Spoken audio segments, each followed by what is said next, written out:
घूमती घूमती लक्ष्मी जी जहांगीरपुरी में आ गई। ध्यान देना, किस रूप में? एक बूढ़ी मैया के रूप में। घूमते घूमते घूमते एक घर के बाहर खड़ी हुई, जहां जिस घर में एक महिला कन्यादान की तैयारी कर रही थी, सज रही थी, क्योंकि ठाकुर जी के विवाह में जाना है। अब लक्ष्मी जी बूढ़ी मैया के रूप में क्या कहती हैं? अरे बेटा देख, मैं तेरे यहां आई हूं, थोड़ा जल पिला दो। अब वो महिला सजने में इतनी व्यस्त थी, कहने लगी, अरे मैया कहीं किसी और घर के बाहर जाके जल पी लो, पानी पी लो, मेरे पास पिलाने का समय नहीं है। अब बूढ़ी मैया कहने लगी, अरे बेटा कथा में यही तो सिखाते हैं, यही तो बताते हैं कि घर में जो आता है अतिथि के समान है, और अतिथि देवो भव, कि जो घर आए अतिथि की सेवा करे, समझ लो भगवान की सेवा हो जाती है। मैं तुझसे क्या मांग रही हूं? केवल पानी पीने के लिए ही तो मांग रही हूं। अब उस महिला ने सोचा, बात तो सही कह रही है, चल ठीक है, पानी पिलाने में क्या जाता है। अंदर गई, क्योंकि कथा में देर हो रही थी, कथा का समय भी हो रहा था। भागी भागी अंदर गई, एक जल का लोटा भर के ले आई। लो मैया जल्दी से जल पियो, मुझे कथा में जाना है, बहुत देर हो रही है, कथा में बहुत आनंद आ रहा है। अब उस महिला ने स्टील के लोटे में जल पिलाया। किसके लोटे में? स्टील के लोटे में। और जैसे ही बूढ़ी मैया ने वो स्टील के लोटे में जल पिया, प्यारे वो लोटा सोने का बन गया। क्योंकि वो बूढ़ी मैया कौन थी? साक्षात लक्ष्मी जी थी। अब जैसे ही स्टील का लोटा सोने का लोटे में बदल गया, अब तो उस महिला का दिमाग चकरा गया। अब तो कह रही, मैया रुको रुको रुको। बोले क्या हुआ? बोले आओ मेरे घर पे प्रेम से भोजन भी कर लो। क्योंकि उसे पता है जब जल पिलाया है तो स्टील का लोटा सोने में बदल गया, और जब भोजन कराऊंगी तो सारे बर्तन, ये है ना स्वार्थ। ना बेटा, पहले कथा में जाओ, कथा में देर हो रही है, कथा नहीं छोड़ते। अरे मैया कथा तो अभी 3 दिन और चलेगी, अभी तो कह रही थी देर हो रही है, देर हो रही है। अरे मैया चिंता मत करो, कथा तो अभी 3 दिन और चलेगी, लेकिन तुम मेरे घर पे आओ और भोजन करो।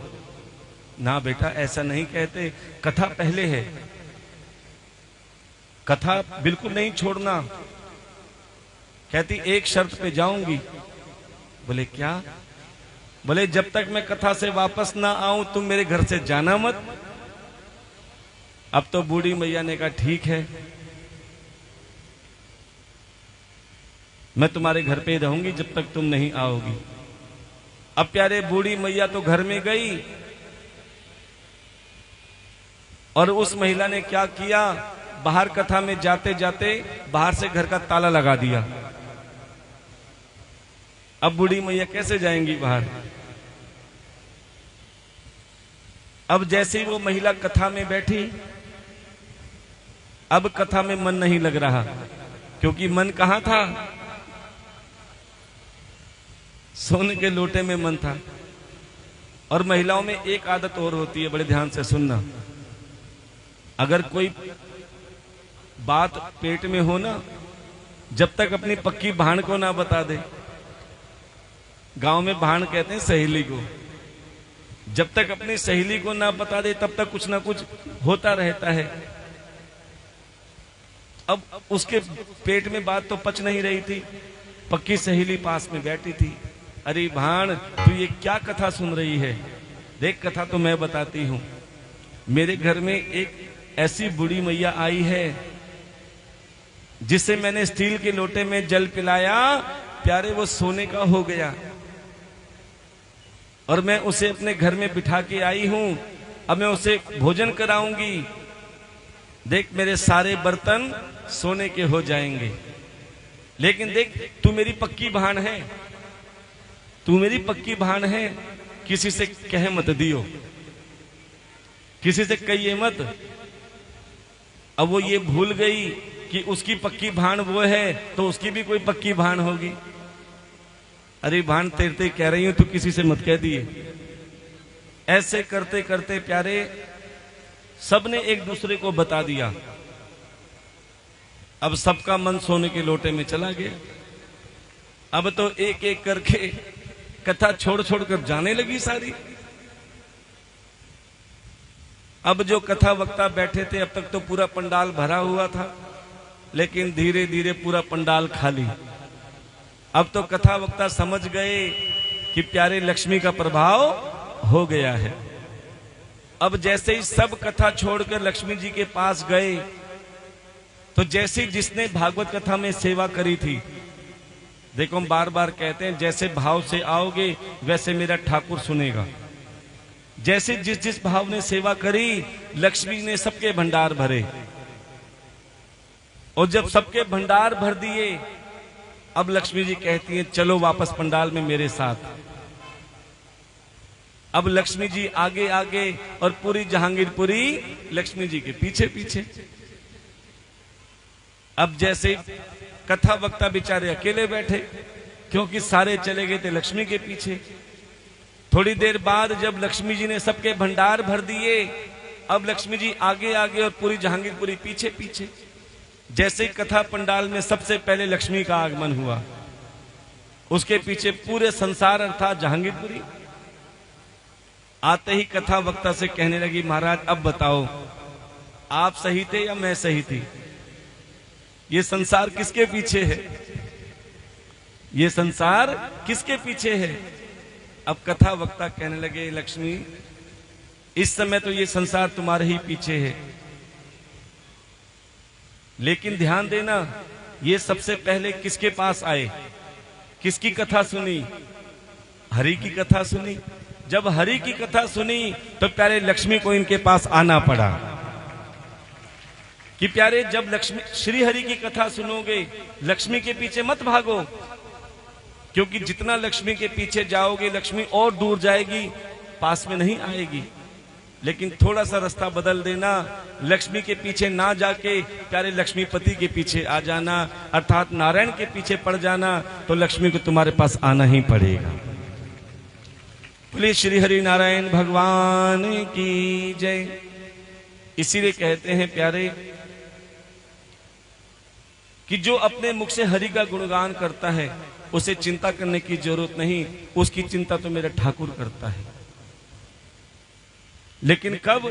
जब तुम्हारा मन सरल हो, जब तुम्हारे मन में किसी के प्रति द्वेष भावना ना हो, तुम्हारे मन में अभिमान ना हो। क्योंकि जब मन में अभिमान आता है तो प्यारे सब कुछ होते भी इंसान किसी काम का नहीं होता। एक अभिमान आया कामदेव को, बड़े ध्यान से सुनना। कामदेव ने सभी को काम से जीत लिया था, वो भी अभिमान में आ गए। और उसी अभिमान में कामदेव ने नारद जैसे संत का अपमान कर दिया। नारद जी हाथ में वीणा लेकर जा रहे थे नारायण का गुणगान करते हुए, तभी कामदेव ने नारद जी को अपमानित शब्दों में कहा, अरे ओ तुमरी वाले मेरी बात सुन। लेकिन नारद जी फिर भी शांत। कहते हैं जो शांत है वही संत है। नारद जी मुस्कुरा रहे हैं, अरे कामदेव कैसे याद किया? अरे नारद मुझे ये बताओ कि संसार में कोई ऐसा देवता है जो मुझसे युद्ध कर सके, जो मुझसे युद्ध में जीत सके? नारद जी ने कहा, हाँ एक देवता है। कौन? बोले कन्हैया। कहां रहते हैं? बोले वृंदावन। देखो जिसने अपमान किया उसी कामदेव को प्रभु की राह दिखा रहे हैं। ऐसे संत होते हैं। बुरे काम पे तो हर कोई ले जाएगा, लेकिन जो मान अपमान से दूर रहकर भी सबको भगवान की राह दिखाए, प्यारे वही सच्चा संत होता है। अब कामदेव के अंदर अभिमान जिसके कारण कामदेव नारद जी से पूछना भूल गए कि कन्हैया दिखते कैसे हैं। जल्दबाजी में निकल पड़े वृंदावन। अब कामदेव ने सोचा कि कन्हैया कोई राजा महाराजा होंगे, कोई योद्धा होंगे, कोई शूरवीर होंगे। जैसे ही कामदेव वृंदावन में पहुंचे तो क्या देखा, कुछ बाल गोपाल खेल रहे थे और उन्हीं के बीच में कन्हैया भी थे। अब कामदेव उन बच्चों से कहने लगा, अरे बच्चों बताओ कन्हैया कहां मिलेंगे। छोटे से कन्हैया कामदेव की मन की बात जान गए कि ये किस लिए आया है। फिर भी पूछने लगे, आप कौन? बोले मैं कामदेव। किससे मिलना है? बोले कन्हैया से। क्या काम है? बोले मुझे कन्हैया से युद्ध करना है, जल्दी बताओ कन्हैया कहां है। छोटे से बालक रूपी कन्हैया कहने लगे, मैं ही कन्हैया हूं। क्या मुझ जैसे बालक से युद्ध करोगे? इतना देखते ही, इतना सुनते ही कामदेव को क्रोध आ गया। अरे नारद ने मुझे किस बालक के पास भेज दिया, क्या मैं इससे युद्ध करूंगा? जैसे नारद जी का नाम सुना, कन्हैया कहने लगे, अरे अरे तुम्हें किसने भेजा? नारद जी ने। नारद जी तो बहुत बड़े संत महात्मा हैं और संत महात्मा की बात मैं कभी झूठी नहीं होने देता। इसलिए बार बार आपसे कहा जाता है, संतों को मानो या मत मानो, लेकिन संतों की वाणी पे विश्वास करो। कई लोग गुरु को तो मानते हैं लेकिन गुरु की नहीं मानते, इसीलिए परेशान रहते हैं। अगर नारद जी ने कहा है कि मैं तुमसे युद्ध करूंगा तो मैं तुमसे युद्ध करने को तैयार हूं। अब कन्हैया कामदेव को यमुना तट पर ले जा रहे हैं, बड़े ध्यान से सुनना। और वहां पर योग माया से कहने लगे कि योग माया सारी अवस्थाएं पैदा कर दो जिससे काम जागृत हो जाए।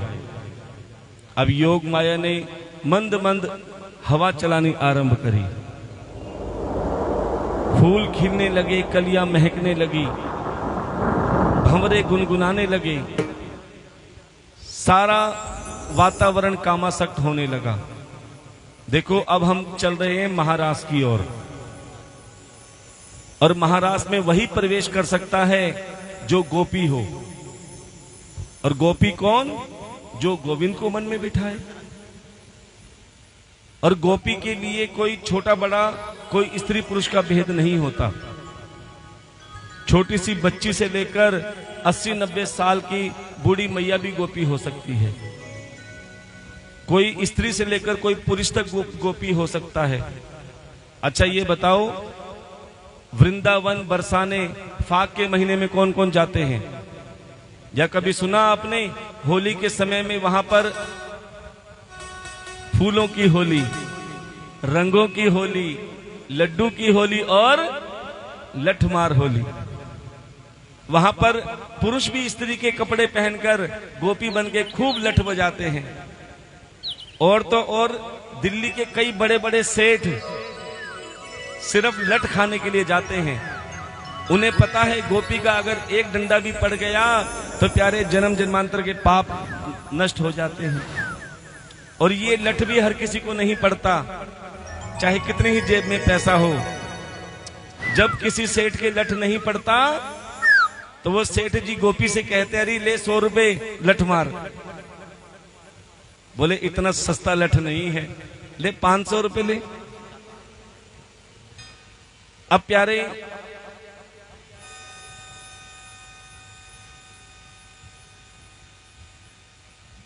कि हम सब महाराष्ट्र में प्रवेश करने जा रहे हैं। देखो अब ये आना जाना थोड़ा सा बंद कर दीजिए, क्योंकि महाराष्ट्र भागवत कथा का हृदय है। सभी अपने स्थान पे जैसे हैं, जहां हैं, सब अपने स्थान पे प्रेम से बैठेंगे, क्योंकि आने जाने में थोड़ा सा ध्यान बढ़ता है।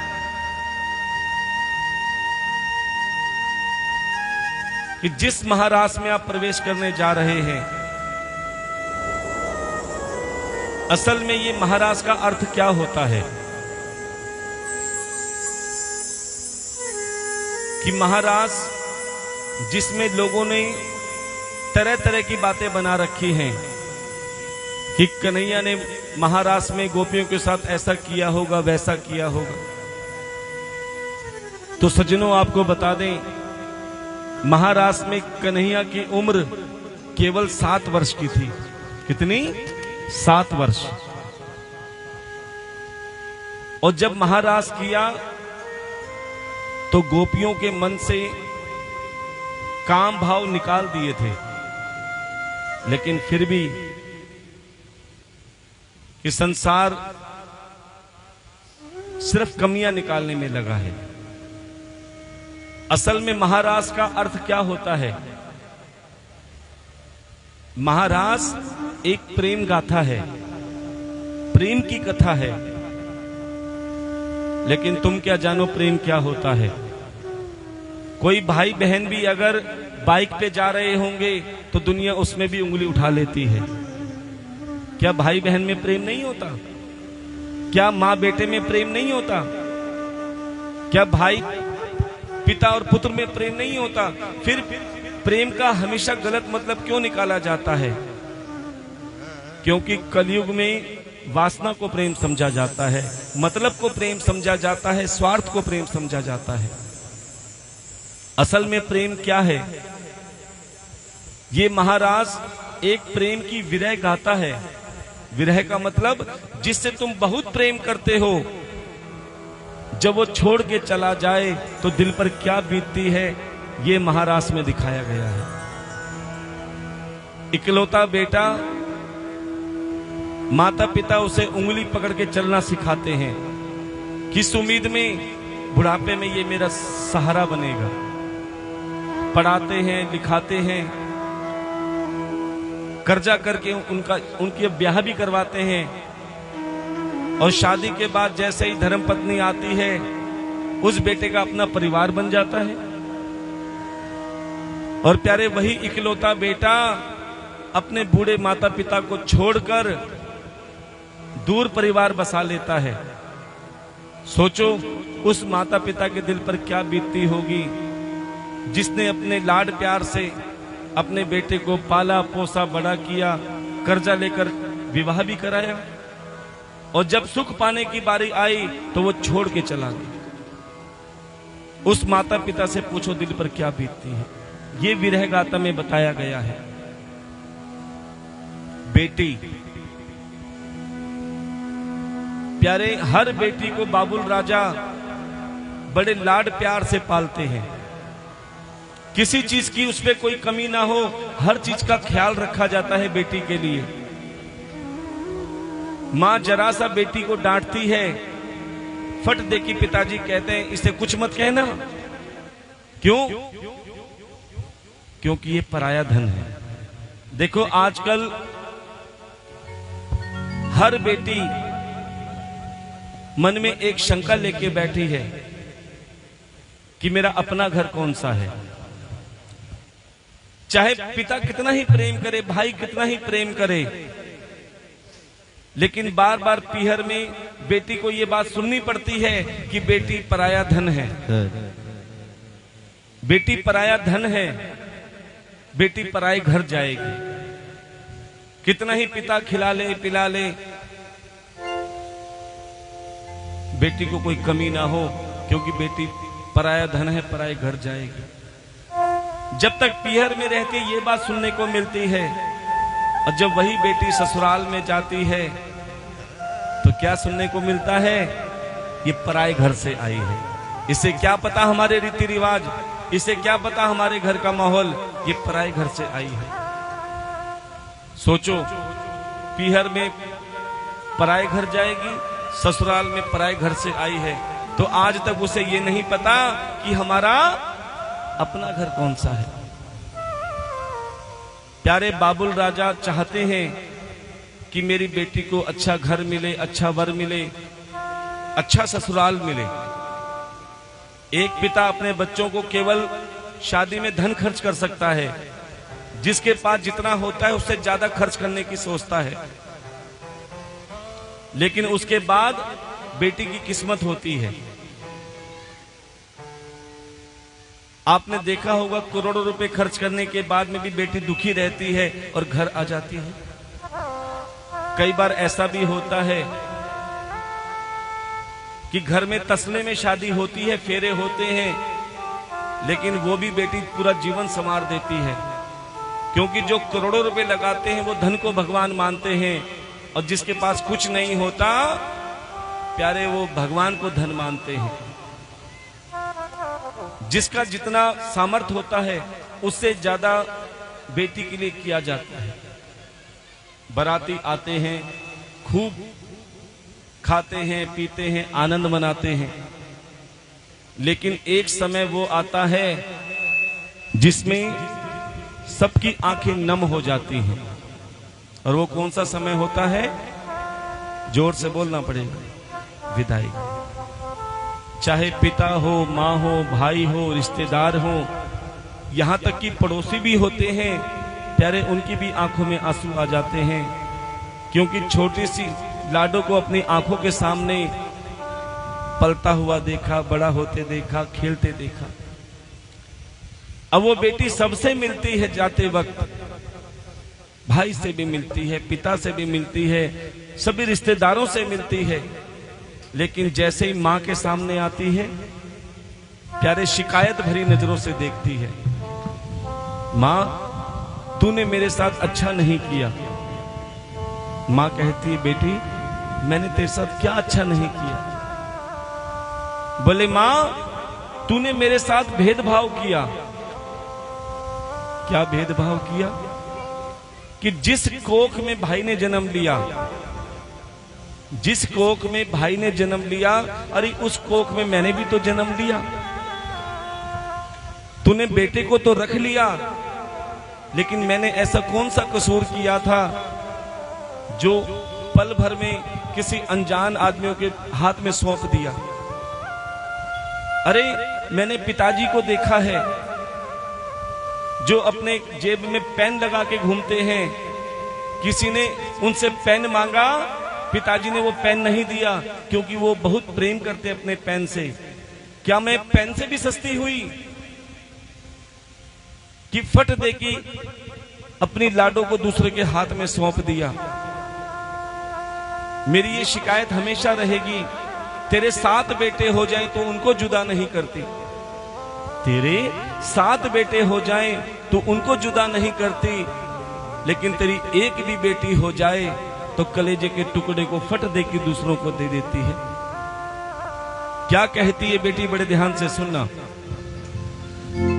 मुझे माँ से गिला मिला ये ही सिला, मुझे माँ से गिला मिला ये ही सिला, मुझे माँ से गिला मिला ये ही सिला, मुझे माँ से गिला मिला ये ही सिला। बेटियां क्यों पराई है, बेटियां क्यों पराई है, मेरी माँ बेटियां क्यों पराई है। मुझे माँ से गिला मिला ये ही सिला, मुझे माँ से गिला मिला ये ही सिला। बेटियां क्यों पराई है, बेटियां क्यों पराई है, मेरी माँ बेटियां क्यों पराई है। जरा मीठी मीठी तालियों की सेवा करेंगे।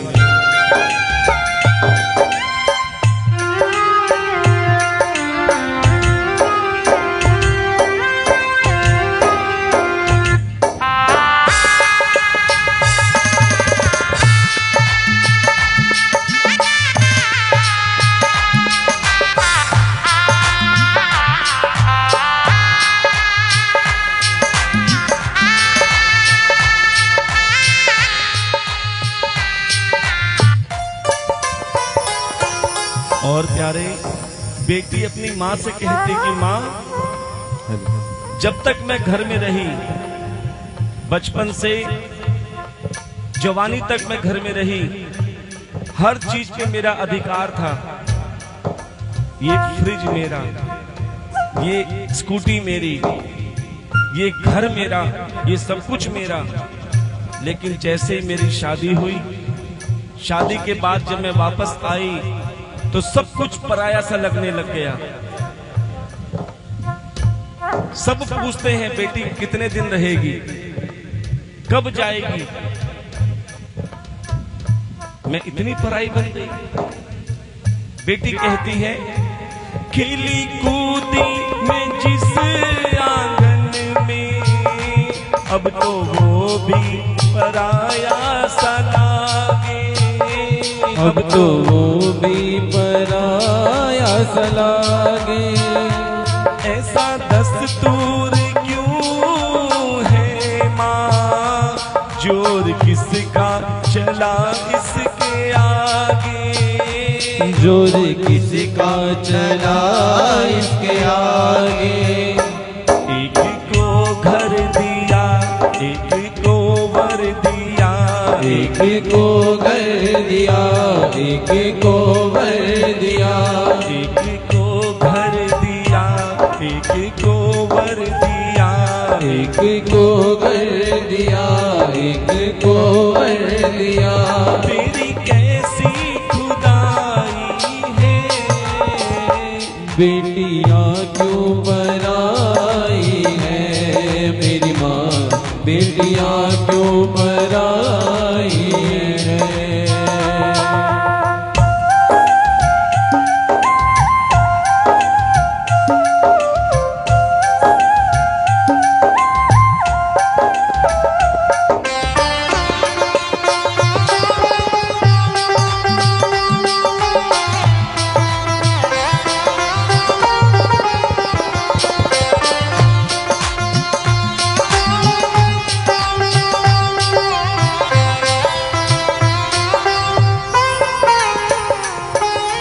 और बेटी कहती कि माँ पिता मुझसे इतना प्रेम करते हैं, इतना प्रेम करते हैं जो मैं अपने मुख से बयां नहीं कर पा सकती। जिस चीज पर मैं हाथ रखती थी बेटी खा ले, जिस चीज पर मैं हाथ रखती थी बेटा पहन ले, जो चीज मांगती थी उससे पहले पिता देते थे। क्यों? क्योंकि पिता को मालूम है कि जो राज पीहर में होता है, बेटी 8 बजे तक सो रही है, 10 बजे तक सो रही है, 12 बजे तक सो रही है, कि ये राज ससुराल में मिले कोई जरूरी नहीं। बेटी अपने पिता का प्रेम कैसे बयां करती है? मांगा मैंने जो भी बाबुल से, दिया हंस के मुझे बाबुल ने, दिया हंस के मुझे बाबुल ने। प्यार कितना किया है मुझको, क्या बयां मैं करूं अपने मुख से, क्या बयां मैं करूं अपने मुख से। देती दिल से दुआ खुश रहना सदा, देती दिल से दुआ खुश रहना सदा।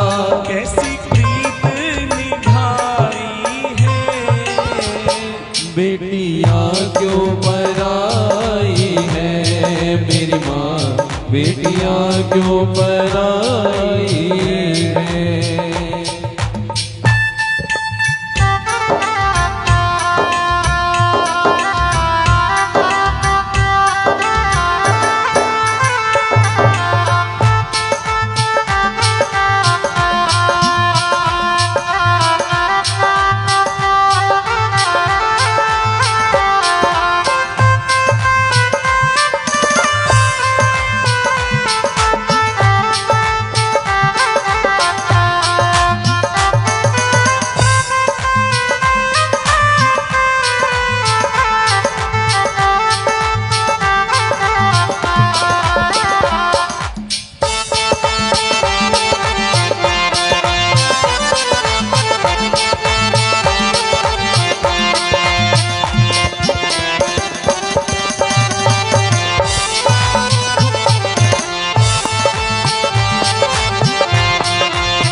अब वो समय आ गया जिसमें बेटी को पता चल गया कि बेटी सच में पराई होती है। एक तरफ बाबुल राजा रो रहे हैं, एक तरफ मां रो रही है, एक तरफ भाई रो रहा है, और प्यारे सबको समझाती है। पिता से कहती, बाबुल राजा तू ही तो कहता था कि मैं तेरे घर की गुड़िया हूं, अब उस गुड़िया को तू पराए हाथों में दे रहा है। मां को समझाती कि मां अब क्यों रो रही है, तू ही तो कहती थी कि बेटी पराया धन है। सबको समझा रही है। बड़े ध्यान से सुनेंगे वो बेटी गुड़िया के रूप में क्या कहती है। मैं गुड़िया रानी तेरे आंगन की, मैं गुड़िया रानी तेरे आंगन की, जाऊंगी बैठ के डोली, जाऊंगी बैठ के डोली साजन की। मैं गुड़िया रानी तेरे आंगन की, मैं गुड़िया।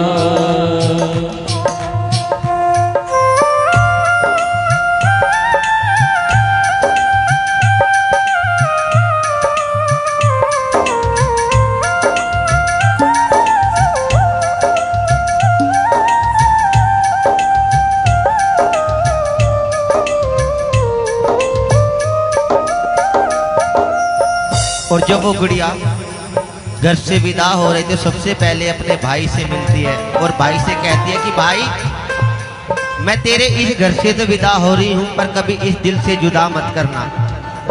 मैं साल में चाहे आऊं या ना आऊं, पर साल में 2 दिन तेरे घर जरूर आऊंगी। तो क्या कहा सुनिए। मैं तेरी द्रौपदी तू मेरा कन्हैया, मैं तेरी द्रौपदी तू मेरा कन्हैया, बहना को भूल मत जाना मेरे भैया। मैं तेरी द्रौपदी तू मेरा कन्हैया, बहना को भूल मत जाना मेरे भैया। याद ना बुलाना रक्षा बंधन की, याद न बुलाना रक्षा बंधन की। मैं गुड़िया रानी तेरे आंगन की, मैं गुड़िया रानी तेरे आंगन की। और उसके बाद वो गुड़िया अपनी माँ से मिलती है और अपनी माँ को शिकायत भरी नजरों से देखते कि माँ तू ही तो हमेशा कहती थी कि तू पराया धन है, पराया धन है, और आज जब मैं पराये घर जा रही हूँ तो तू क्यों रो रही है। तू ही हमेशा कहती आई है ना कि तू पराया धन है, तुझे पराये घर जाना है, और आज जब मैं पराये घर जा रही हूँ तो तू मत रो। तो क्या कहती है, मेरी माँ लागे ना जियरा, मेरी माँ, मेरी माँ, मेरी माँ लागे ना रे जियरा। ऐ मेरी माँ तू क्यों रोती है, ऐ मेरी माँ तू क्यों रोती है, बेटी पराया धन होती है। ऐ मेरी माँ तू क्यों रोती है, बेटी पराया धन होती है। राजा की हो चाहे निर्धन की, राजा की हो चाहे निर्धन की। मैं गुड़िया रानी तेरे आंगन की, मैं गुड़िया रानी तेरे आंगन की।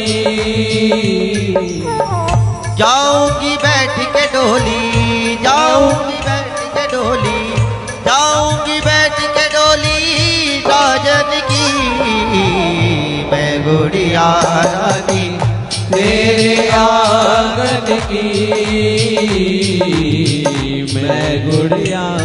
और आपने जब एक बेटी की शादी होती है तो सबके कपड़े नए होते हैं, पर एक शख्स ऐसे होते हैं जिन्होंने अपने लिए कोई नया कपड़ा नहीं खरीदा होगा। कौन होता है वो?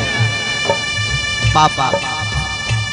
क्योंकि एक पापा ये सोचते कि मेरे बच्चे ये भी ले ले वो भी ले ले, इस तरह लगे कति राजकुमार की तरह लगे मेरे बच्चे, पर वो अपने लिए एक वस्त्र तक नहीं खरीद पाते।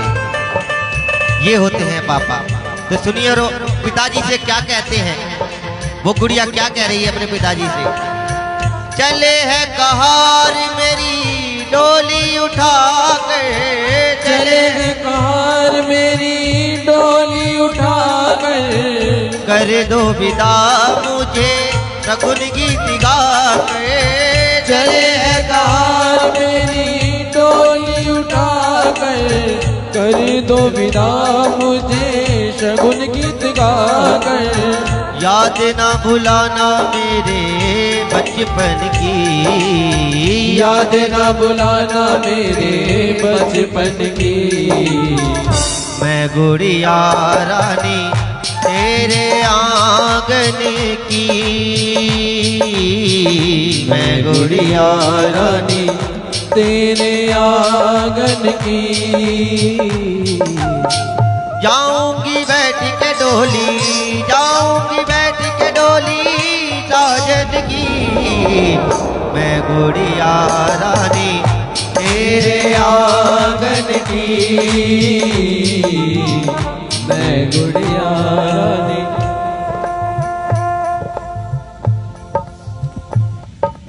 जैसे ही लाडो डोली में बैठी, जैसे ही जाने लग रही थी, अचानक डोली रुकवा दी और भाग के अपनी माँ के पास आई कि माँ, सब कहते थे बेटी पराई होती है, बेटी पराई होती है। आज मुझे लग गया बेटी सच में पराई होती है। क्यों? आज मैं तुम सबको छोड़ के जा रही हूं। क्या कहती है? अब तो जाना पड़ेगा मुझको, बिछोड़ा सहना पड़ेगा सबसे, बिछोड़ा सहना पड़ेगा सबसे। कि माँ, तेरा मेरा रिश्ता दिल से दिल का होता है। हम लड़ती हैं, झगड़ती हैं, बेटा तो जब मतलब होगा तो आता है, लेकिन मैं लड़ाई में भी तेरे प्रेम को जानती हूँ। आज मैं तुझसे दूर हो रही हूँ, किसी को कोई फर्क पड़े या ना पड़े, लेकिन प्यारे बेटी चाहे कितनी ही दूर रहती है, माता पिता की चिंता भी सताती रहती है। क्या कहती है? अब तो जाना पड़ेगा मुझको, बिछोड़ा सहना पड़ेगा सबसे, बिछोड़ा सहना पड़ेगा सबसे। गलतियां माफ कर देना मेरी, दूर रहना पड़ेगा सबसे, दूर रहना पड़ेगा सबसे।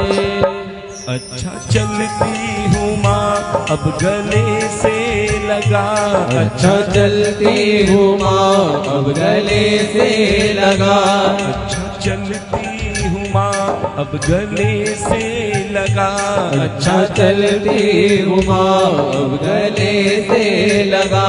बेटियां तो पराई है, बेटियां तो पराई है, मेरी माँ बेटियां तो पराई है, बेटियां तो पराई है, मेरी माँ बेटियां तो पराई है। और प्यारे, यही महारास में दिखाया गया है कि जिससे हम बहुत प्रेम करते हैं, दिलो जान से ज्यादा चाहते हैं, जब हमें पल भर में छोड़ के चला जाता है तो दिल पर क्या बीतती है। और प्यारे कि जो मेरे ठाकुर ने गोपियों को वरदान दिया था कि शरद पूर्णिमा की रात्रि को मैं तुम्हारे साथ रास अवश्य रचूंगा, प्यारे वो रात्रि आ गई। और प्यारे महाराज की मंगल कामना के लिए सभी गोपियों ने कात्यायनी का व्रत किया और यमुना में स्नान करने पहुंच गई। और गलती कहां करी कि यमुना में निर्वस्त्र स्नान कर रही थी।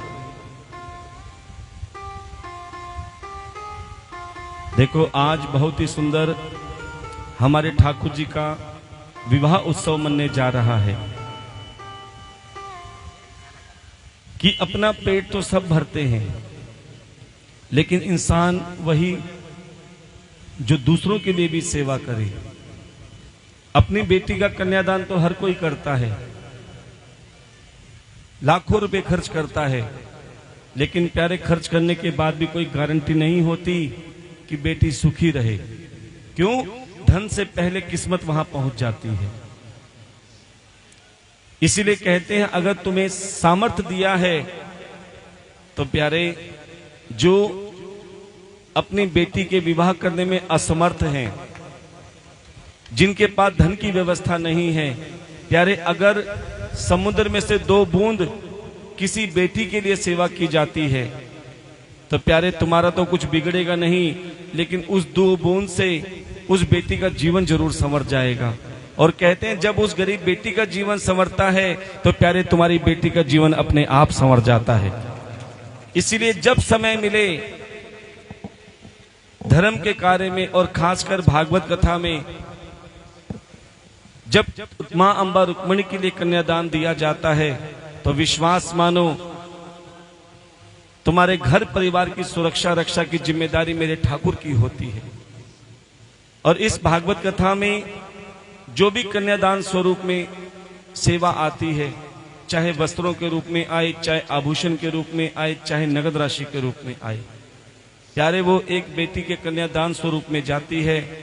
आप हमारा शिखर भागवत चैनल जिसे आप सब्सक्राइब करके देख सकते हैं कि आपके दी हुई सेवा चाहे वो 1 रुपया हो, 100 रुपये हो, चाहे 1000 रुपये हो, प्यारे वो हमेशा अच्छे काम में लगती है।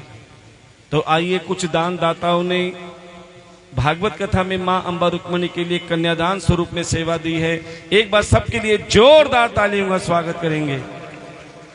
बोलिए वृंदावन बिहारी लाल की जय। जय श्री राधे श्याम। आपके जहांगीरपुरी से कन्यादान के रूप में परवेश जी ने 201 रुपए, एक बार जोरदार तालियों का स्वागत करेंगे। सुनीता पाहवा 100 रुपए, शिल्पी पिंकू 501 रुपए, तालियां बजाते रहिए।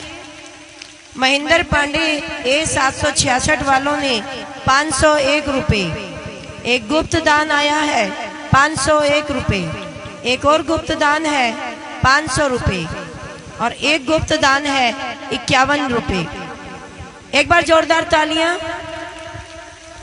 नवीश, रोहित और भविष्य बच्चों की तरफ से 251 रुपए, रेखा सोरकर 251 रुपए, सरिता जी 101 रुपए और एक गुप्त दान है 251 रुपए सबके।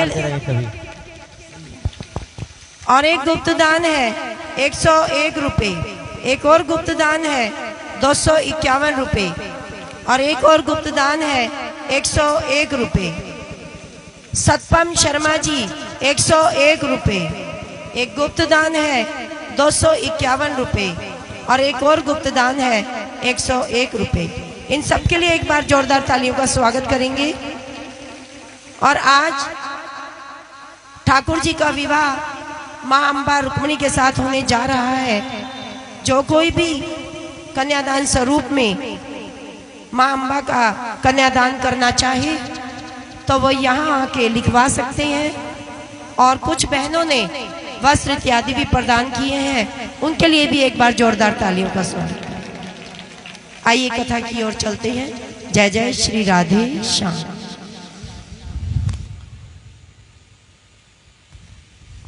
प्यारे गोपियां हमारे ठाकुर जी से मिलन की कामना के लिए, महाराज की कामना के लिए कात्यायनी का व्रत करने के लिए यमुना में स्नान करने के लिए गई। और गलती कहां करी? यमुना में निर्वस्त्र स्नान कर रही थी। तभी कन्हैया ने उन गोपियों के वस्त्र चुराए और कदम के पेड़ के ऊपर बैठ गए। अब सब गोपियां स्नान कर रही थी। एक गोपी की नजर वस्त्रों पे पड़ गई। अरे हमारे वस्त्र कहां गए? तब दूसरी गोपी ने देखा कि कन्हैया वस्त्र लेकर कदम के पेड़ के ऊपर बैठे हैं। अरे कन्हैया, हमारे वस्त्र तो दे दो। कन्हैया ने कहा, तुम्हें वस्त्र चाहिए? बोले हाँ। बोले तो एक एक करके बाहर आओ और वस्त्र ले लो। अब गोपियां जो निर्वस्त्र स्नान कर रही थी, लेकिन कन्हैया ने कहा कि बाहर आके वस्त्र ले लो। जैसे ही गोपियां बाहर आने लगी, प्यारे अपना तन ढक लिया। तभी गोपियों ने क्या सोचा, अरे हम किससे शर्मा रही हैं? हम कौन हैं और बुलाने वाला कौन है? हम तो आत्मा है और बुलाने वाला परमात्मा है। ध्यान देना, चाहे स्त्री हो चाहे पुरुष हो, हर किसी के अंदर आत्मा विराजमान होती है। आपने सुना होगा, जब किसी स्त्री की मृत्यु होती है तब भी यही कहा जाता है, इसमें से आत्मा निकल गई। जब किसी पुरुष की मृत्यु होती है तब भी यही कहा जाता है कि इसमें से भी आत्मा निकल गई। अब स्त्री पुरुष दोनों में आत्मा निकलकर किसके पास जाती है? परमात्मा के पास। जैसे ही गोपियां निर्वस्त्र बाहर आने लगी, तभी कन्हैया ने कहा, ठहरो। देखो, जो लोग मर्यादा लांघकर मेरे ठाकुर का बनता है कि दुनिया क्या कहेगी। जो संसार तुम्हारी हर चीज में कमी निकालता है, और सबसे मुश्किल काम है संसार को खुश करना। कितना भी अच्छा कर लो, लेकिन संसार उसमें भी कमियां निकालता है। जो संसार अच्छे काम के लिए बात ना माने, ध्यान देना, प्रहलाद ने भी पिता की बात नहीं मानी क्योंकि जिद्दी था, क्योंकि पिता गलत बात कहता था कि तुम मेरा नाम लो, मेरे नाम का जाप करो, लेकिन वो श्री हरि नारायण भगवान का जाप करते थे। क्योंकि परमात्मा को जिद्दी भक्त पसंद है, लेकिन अच्छे काम के लिए। कन्हैया ने कहा, गोपियों, तुम्हारा कात्यायनी का व्रत संपन्न हुआ। तुम मुझसे मिलन कामना के लिए व्रत कर रही थी, महारास करने के लिए व्रत कर रही थी। मैं तुम्हें वरदान देता हूं, शरद पूर्णिमा की रात्रि को मैं तुम्हारे साथ रास अवश्य रचूंगा। ध्यान देना सज्जनों, वो गोपियां नहीं थी, वो पुण्य आत्माएं थी जिन्होंने त्रेता युग में ऋषि मुनि के शरीर धारण करके रखे थे। और वही ऋषि मुनि श्री राम जी से कहते थे, हे प्रभु, हम आपको स्पर्श करना चाहते हैं, हम आपके साथ आलिंगन करना चाहते हैं, हम आपके साथ रास रचाना चाहते हैं। तभी श्री राम जी ने कहा, चिंता मत करो, मैं द्वापर में श्री कृष्ण बन के आऊंगा। उस समय तुम सब मेरी गोपियां बनोगी, तब मैं तुम्हारे साथ रास रचूंगा। प्यारे, वो गोपियां नहीं, संत बन चुकी थी, क्योंकि वो ठाकुर से अनंत प्रेम करती थी। और कहते हैं जब प्रेम अनंत हो जाता है तो वो संत बन जाता है। क्या प्रेम जब अनंत हो गया, रोम रोम संत हो गया। प्रेम जब अनंत हो गया, रोम रोम संत हो गया। प्रेम जब अनंत हो गया, रोम रोम संत हो गया। प्रेम जब अनंत हो गया, रोम रोम संत हो गया। देवालय देवालय बन गया बदन, देवालय बन गया बदन। संत तो महंत हो गया। प्रेम जब अनंत हो गया, रोम रोम संत हो गया। प्रेम जब अनंत हो गया, रोम रोम संत हो गया। अब प्यारे वो गोपियां गोपियां नहीं संत बन चुकी थी, क्योंकि गोविंद को वो अपने हृदय में बसाती थी।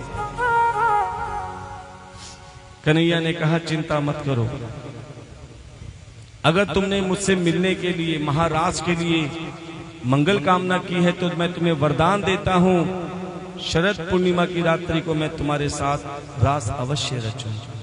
और प्यारे वो रात्रि आ गई जिसमें कन्हैया ने गोपियों को बुलाने के लिए मधुर बांसुरी बजाई। और प्यारे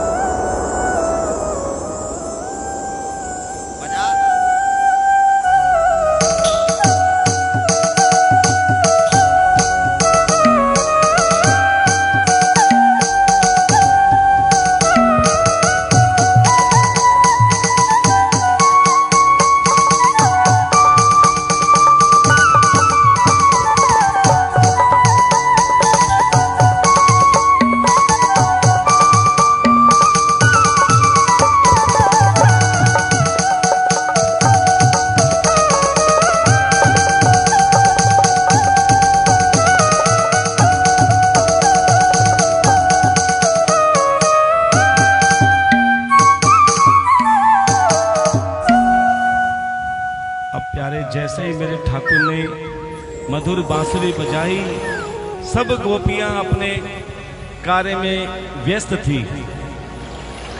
कोई अपने पति के लिए श्रृंगार कर रही थी, आंखों में काजल लगा रही थी।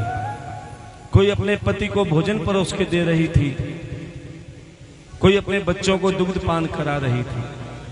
लेकिन जैसे कानों में मेरे ठाकुर की मधुर मुरली की धुन सुनाई दी, सब अपनी सुध बुध खो बैठे। जो गोपी अपने पति के लिए आंखों में काजल लगा रही थी, जैसे कानों में मुरली की धुन सुनी, आंखों में काजल लगाते लगाते प्यारे मुंह पूरा काला कर लिया कागज लगाते लगाते। क्योंकि पहले पति के लिए सज रही थी, अब परमेश्वर के लिए सज रही है। ध्यान दें, कोई धर्म पत्नी अपने पति को कच्ची रोटी जो चूल्हे में डालनी थी, लेकिन जैसे कन्हैया की मुरली की धुन कानों में पड़ी, प्यारे वो कच्ची रोटी पति की थाली में डाल दी। पति कहते हैं, अरे भगवान क्या तू पागल हो गई, बावली हो गई? बोले हाँ, मैं पागल हो गई क्योंकि मेरा ठाकुर मुझे बुला रहा है।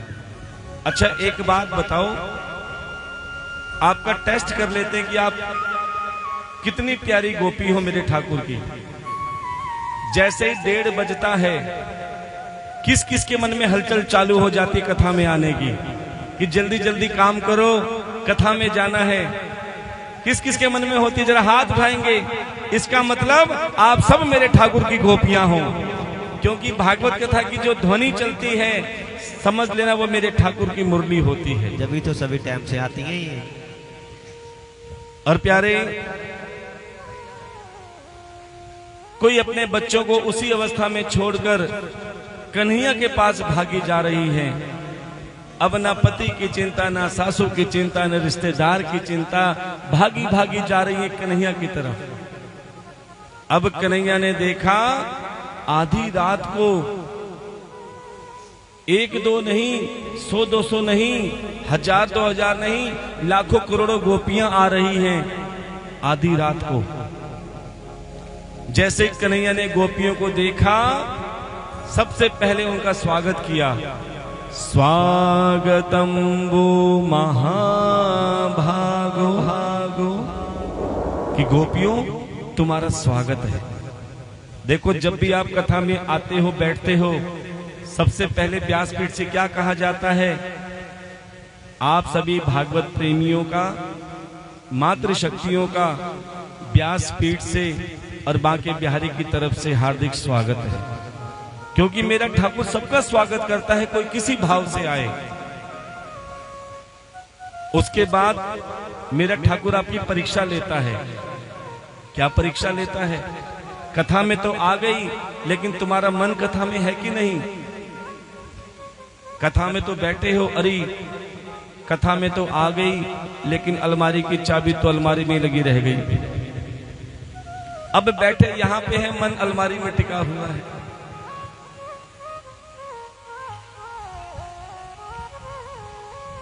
अब प्यारे, इसका मतलब वो बैठ के भी यहां नहीं बैठी। ध्यान देना,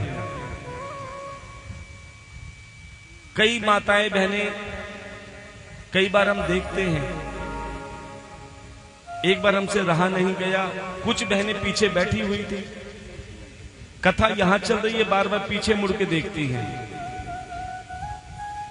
मैंने भैया पीछे क्या है? कथा तो आगे चल रही है ना। बोले महाराज क्या बताऊं, अभी 2 दिन पहले मेरी चप्पल चोरी हो गई थी। देख रही हूं कोई चप्पल ना चुरा ले। अरे सामने तुम्हें ठाकुर जी की कथा रतन के रूप में मिल रही, तुम्हारा ध्यान चप्पलों में है। अरे जिसकी चप्पल चोरी हो जाती है, समझ लेना दरिद्र निकल जाता है। लेकिन कई माताएं बहनें क्या करती हैं, कोई किसी की चप्पल ले गया, अपना दरिद्र चला गया, अब दूसरों का दरिद्र लेके घर आ जाती हैं, अर्थात दूसरों की चप्पल लेके आ जाती हैं। कभी भी ऐसा मत करना। कोशिश करो जब भी कथा में आओ, प्यारे ये वृंदावन की परिक्रमा है, ये 84 कोस की परिक्रमा है, कोशिश करो घर पे चप्पल उतार के आओ, क्योंकि तुम 84 कोस की यात्रा कर रही हो। ऐसी कोई भी चीज मत करो जिससे तुम्हारा मन भटके। कई बार हमारी माताओं बहनों को देखा गया है, ये मोटी मोटी चैन पहन के आएंगी, कथा में ध्यान नहीं है, बार बार पड़ोसन से कहेंगे गर्मी ज्यादा लग रही है, क्योंकि उसका ध्यान तो चैन में है। इसीलिए प्यारे कथा में आओ तो प्यारे बिल्कुल सरल बन के आओ, कोई सोने चांदी की चीज मत पहन के आओ, क्योंकि ज्यादा भीड़ में कभी देखा गया है उत्सव मनते मनते प्यारे वो चैन गिर जाती है, बटवा गिर जाता है और वो रंग में भंग हो जाता है। इसलिए ठाकुर के पास मिलने आओ, बिल्कुल सरल। अब गोपियां जब आई, सब कुछ लोक मर्यादा छोड़कर अब कन्हैया उनकी भी परीक्षा ले रहे हैं। क्या कहते हैं? अरे गोपियों, ये आधी रात को ऐसा कौन सा काम पड़ गया जो तुम मेरे पास आई हो? गोपियां कहने लगी, अरे कन्हैया, हम तो अपने कार्य में मस्त थी, व्यस्त थी, लेकिन धोखे से तुमने मुझे बुलाया बांसुरी बजा के। प्रेम से बोलना पड़ेगा। श्री राधे। देखो हमारे ठाकुर जी अंधेरे में आए थे ना, तो जोरदार तालियों का स्वागत करेंगे। और शादी भी अंधेरे में ही होगी। क्योंकि विवाह में भी ऐसे ही लेकर गए थे अंधेरे में। टेंट वाले भैया अगर हमारी आवाज सुनते हो तो लाइट की व्यवस्था ठीक कर दें,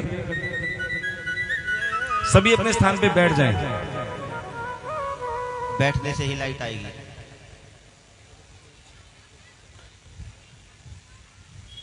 अब गोपियां कहने लगी कि कन्हैया, तुमने हमें बांसुरी बजा के बुलाया, हम तो अपने कार्य में, अपने परिवार में मस्त थे।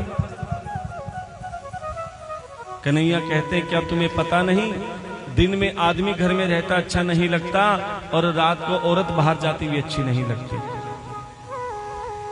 अब गोपियां कन्हैया से कहते हैं, अरे कन्हैया, तुम बहुत छलिया हो, अब तक हमने सुना था और आज देख भी लिया। क्या कहती गोपियां? बंसी बजाने वाले पहले क्यों प्रीत लगाई, बोलो ना कृष्ण कन्हाई, बोलो बोलो न कृष्ण कन्हाई। बंसी बजाने वाले पहले क्यों प्रीत लगाई, बोलो बोलो ना कृष्ण कन्हाई, बोलो बोलो न कृष्ण कन्हाई। जरा दोनों हाथ उठा के तालियों की सेवा करेंगे।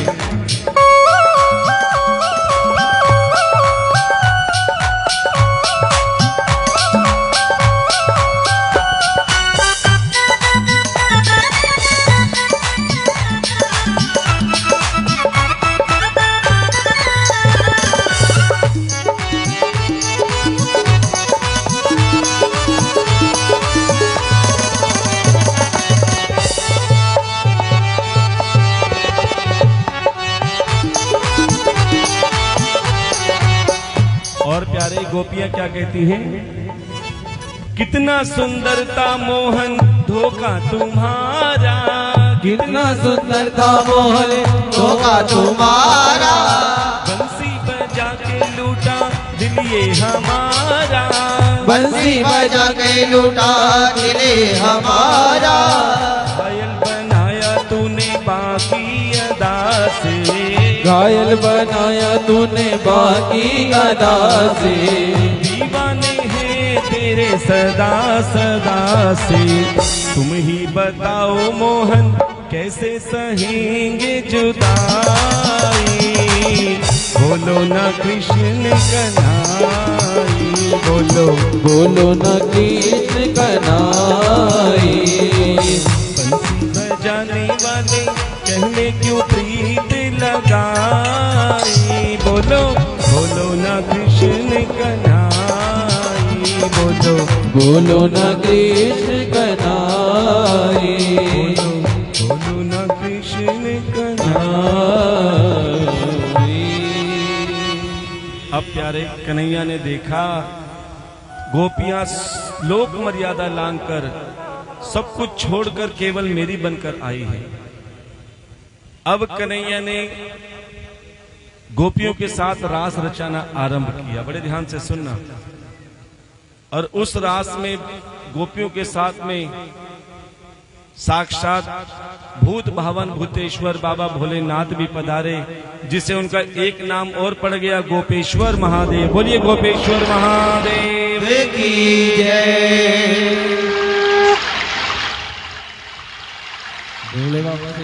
कोई सी अम्मा तार पे बैठ गई लग रही है मुझे। और प्यारे अब कन्हैया ने गोपियों के साथ रास रचना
अरे देखो देखो, लगता है कन्हैया यहां से गए हैं। सभी गोपियां उन पैरों के निशान की तरफ बढ़ी तो क्या देखा, लाखों करोड़ों गोपियों को छोड़कर कन्हैया एक मुख्य गोपी के साथ में रास रचा रहे हैं। और वो मुख्य गोपी कौन थी? श्री राधिका रानी। बोलिए राधे रानी सरकार की जय। जब कन्हैया उस मुख्य गोपी अर्थात राधिका के साथ रास रचा रहे हैं, अब क्या हुआ, राधे रानी में भी अहंकार आ गया, उसके अंदर भी अभिमान आ गया। क्या मैं इतनी सुंदर हूं कि लाखों करोड़ों गोपियों को छोड़कर कन्हैया मेरे साथ रास रचाने के लिए आए हैं? अब अभिमान में राधा रानी कन्हैया से क्या कहती हैं? बिठा लो बच्चों को, बिठा लो। अरे कन्हैया, मैं बहुत थक गई हूं, मैं चल नहीं सकती, मुझे अपने कंधे पर बिठाल के ले चलो। देखो, जो चरणों की सेवा मांगती हैं आज अभिमान में कंधे पे बैठने को तैयार। कहते हैं अभिमान चाहे किसी का भी हो, कन्हैया दूर करने में देर नहीं लगाते। कन्हैया राधे रानी से कहते हैं, अरे राधे, तू मुझसे कितना प्रेम करती है? राधे रानी कहती है, कन्हैया, मेरा प्रेम तो अनमोल है, जिसकी कोई मोल नहीं है। तो कन्हैया कहते हैं, राधे, तुम मुझसे जितना भी प्रेम करती हो, आज सपना समझ के भूल जाओ। इतना सुनते ही राधे कहने लगी, कन्हैया, तुम मजाक कर रहे हो? बोले, मैं मजाक नहीं, बिल्कुल सत्य कह रहा हूं। आज तक जितना भी प्रेम करती हो, सपना समझ के भूल जाओ। इतना सुनते ही राधे रानी जोर जोर से रोने लगी। तभी चमत्कार हुआ। क्या? राधे रानी जोर जोर से रोते रोते जोर जोर से हंसने लगी। अब तो कन्हैया कहने लगे, राधे, तुम्हारा रोना तो समझ में आता है, लेकिन तुम्हारा हंसना समझ में नहीं आया। राधे रानी कहती, कन्हैया, रो मैं इसलिए रही हूं कि तुम मेरे अनमोल प्रेम को सपना समझ के भूल जाने के लिए कह रहे हो, और मैं हंस इसलिए रही हूं कि संसार मुझे कहता था, इस छलिया के चक्कर में मत आ जाइयो, इस नटवर लाल के चक्कर में मत आ जाइयो। मैंने संसार की बात नहीं मानी और तुझ जैसे छलिया से प्रेम कर बैठी। अगर मैं संसार की बात मान लेती तो आज मुझे ये दिन देखना ना पड़ता कि तुम मेरे प्रेम की कदर नहीं कर रहे, तुम मेरे प्रेम को सपना समझ के भूलने के लिए कह रहे हो। ठीक है,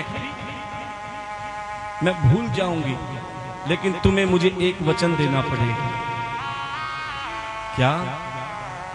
अगले जन्म में तुम मुझे कृष्ण बनाना और तुम राधे रानी बनना। उस समय जब मैं तुमसे कहूंगी कि मेरा प्रेम सपना समझ के भूल जा, तब दिल पर क्या बीतेगी तुम्हें तब पता चलेगा। क्या कहती है राधे रानी? एक बार तो राधा बनकर देखो मेरे सांवरिया, राधा यू रो रो कहे। एक बार तो राधा बनकर देखो मेरे सांवरिया, सभी बोलेंगे, रो रो कहे, राधा यू रो रो कहे। और राधे रानी कहती है कि कन्हैया, कि तुम्हें आंसुओं की कदर नहीं है, तुमने केवल रुलाना सीखा है। यशोदा मैया को रुलाया, नंद बाबा को रुलाया, गोपियों को रुलाया, और तुम्हें मेरे आंसू भी नहीं दिखे।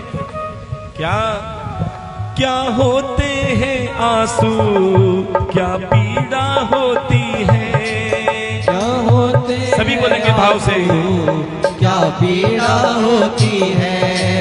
क्यों दर्द उठता है, क्यों आंखें रोती है, क्यों दर्द उठता है, क्यों आंखें रोती है।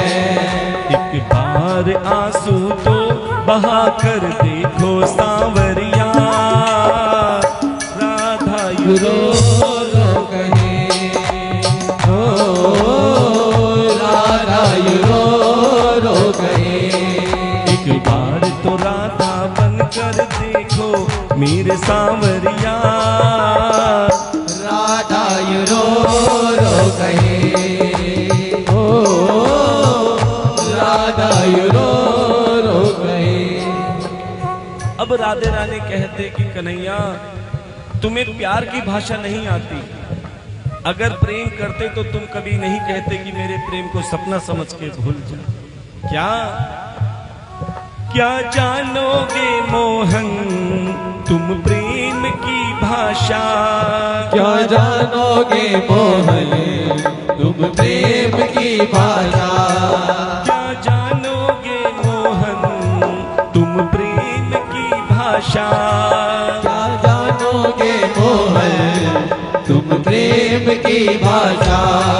क्या होती है आशा क्या होती निराशा, क्या होती है आशा, क्या होती निराशा।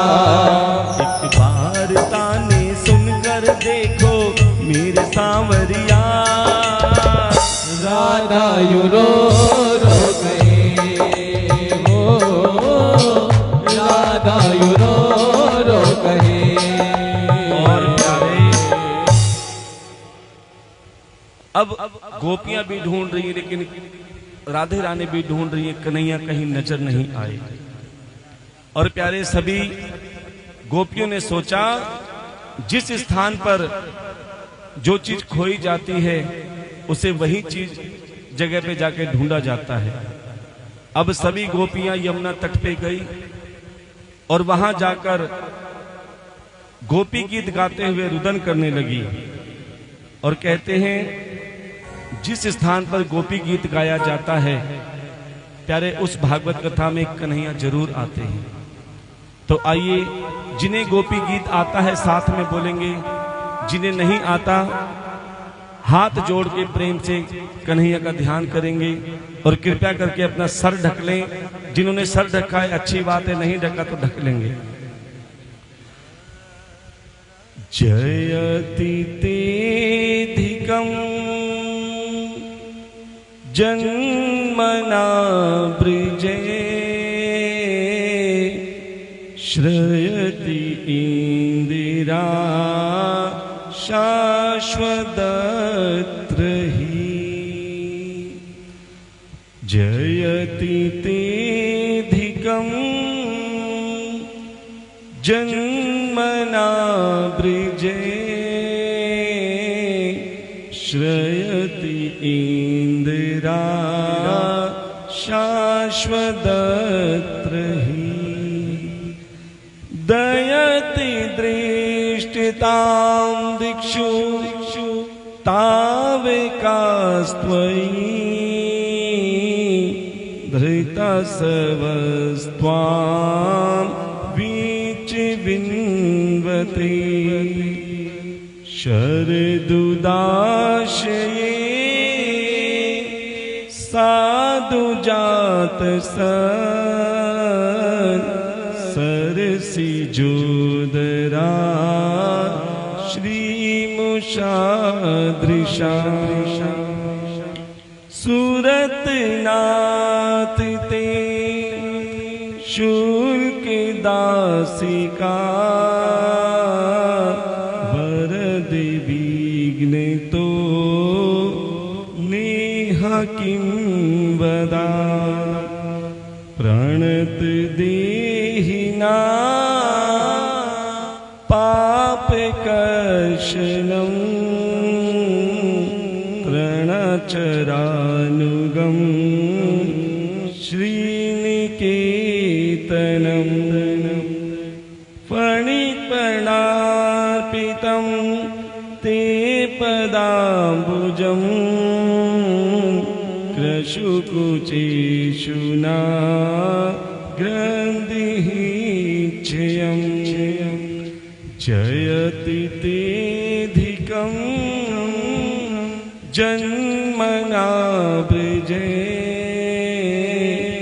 श्रयति इंदिरा शाश्वतत्र हि जयति इंदिरा शाश्वतत्र हि शाश्वतत्र ही। और प्यारे जैसे ही गोपियों ने गोपी गीत द्वारा रुदन किया, कन्हैया ने देखा गोपियों के अंदर जो अभिमान था वो गोपी गीत के द्वारा पूर्ण रूप से धुल चुका है। और कहते हैं जहां अभिमान नहीं होता वहां मेरे ठाकुर होते हैं। जैसे ही गोपियों का अभिमान दूर हुआ, प्यारे उन गोपियों के मध्य में मेरे ठाकुर फिर से प्रकट हो गए। बोलिए वृंदावन बाके बिहारी लाल की। वही कन्हैया ने सुदर्शन और शंखचूड़ का उद्धार किया। अच्छा एक बात बताओ, 6 दिन की कथा किस किसने सुनी? जरा हाथ उठाएंगे। बहुत अच्छी बात है, अब हाथ नीचे। 5 दिन की कथा सुनने वाले हाथ उठाएंगे। शर्माना मत ठाकुर जी से। 5 दिन की कथा सुनने वाले नीचे। 4 दिन की कथा सुनने वाले हाथ उठाएंगे। हाजिरी पता लगनी चाहिए। 3 दिन की कथा सुनने वाले हाथ उठाएंगे। अच्छा 2 दिन की कथा सुनने वाले हाथ उठाएंगे। और जो आज आ जाएं वो हाथ उठाएंगे। इन सब के लिए जोरदार तालियों का स्वागत करेंगे। देखो जिन्होंने 6 दिन की कथा सुनी, 5 दिन की, 4 दिन की, 3 दिन की, 2 दिन की, 1 दिन की, 1 घंटे की या 1 मिनट की, 1 घड़ी आधी घड़ी में पुनियाद। अरे कथा का एक शब्द भी तुमने जीवन में उतार लिया तो तुम्हें 7 दिन की कथा का फल प्राप्त होता है। ध्यान देना। जिन्होंने कितने ही दिन कथा सुनी, कितने ही घंटे कथा सुनी, अगर वो 7वें दिन सुदामा चरित्र का वर्णन सुन लेते हैं, प्यारे उन्हें 7 दिन की कथा का फल प्राप्त होता है। देखो दूध में सबको पता है कि घी और माखन भी होता है, लेकिन कब निकलता है? जब उसे मथते हैं।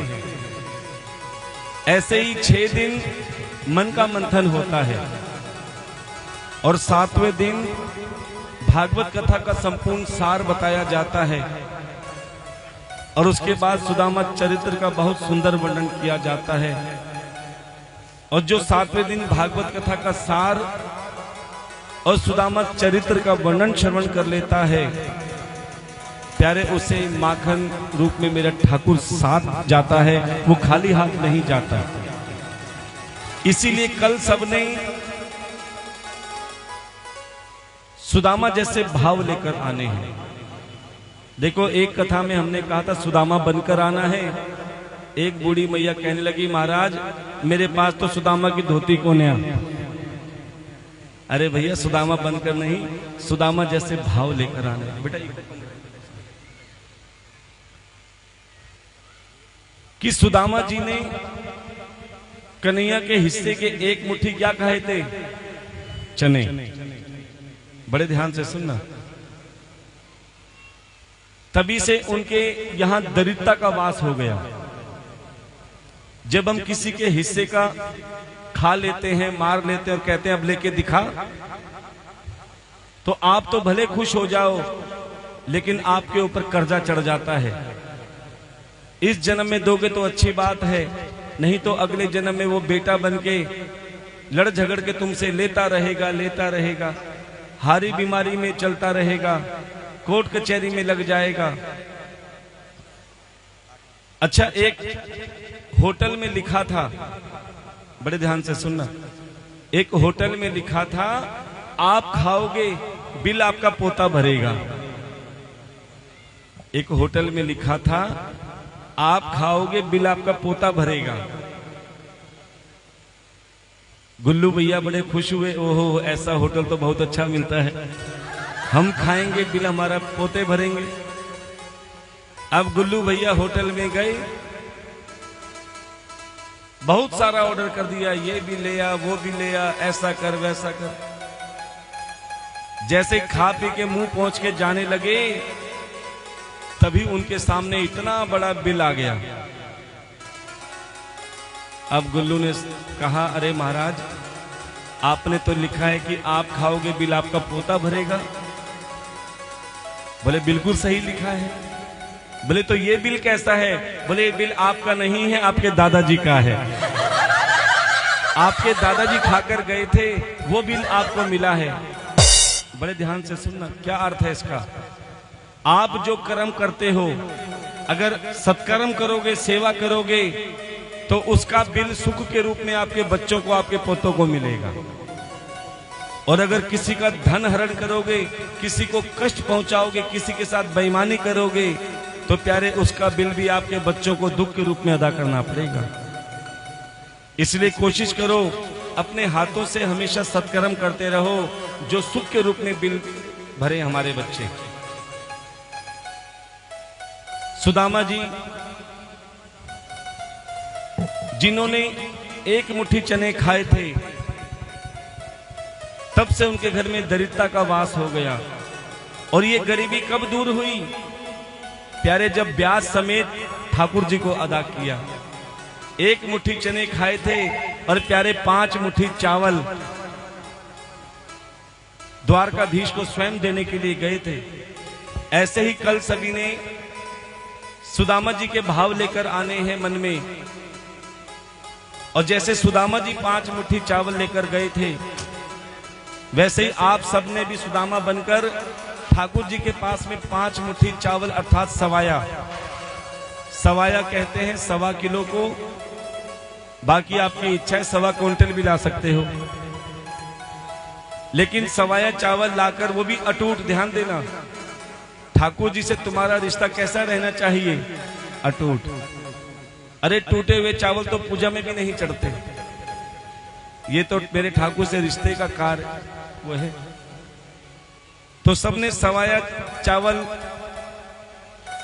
ठाकुर जी के सामने लाकर कहने की, ठाकुर जी, जाने अनजाने में हमसे या हमारे परिवार से किसी भी प्रकार का कर्जा चढ़ गया हो, तो हम जैसे सुदामा तुम्हारे पास आए था, वैसे ही हम भी तुम्हारे पास आए हैं। हमारे परिवार से जो भी कर्जा चढ़ गया हो, प्यारे उसे इसी जन्म में उतार देना। अगले जन्म में हमारे बच्चे, हमारे परिवार कोई कष्ट ना पाए। जब इस भाव से जब तुम आओगे, तो जैसे द्वारकाधीश ने सुदामा जी को 2 लोक का मालिक बना दिया, प्यारे तुम्हें भी मेरा ठाकुर झोलियों भंडार भर के देगा। तो प्यारे कल आप सभी ने सुदामा का भाव लेकर, जाने अनजाने में कोई कर्जा चढ़ गया हो, तो 5 मुट्ठी चावल अर्थात सवाया चावल लेकर ठाकुर को अर्पण करने हैं।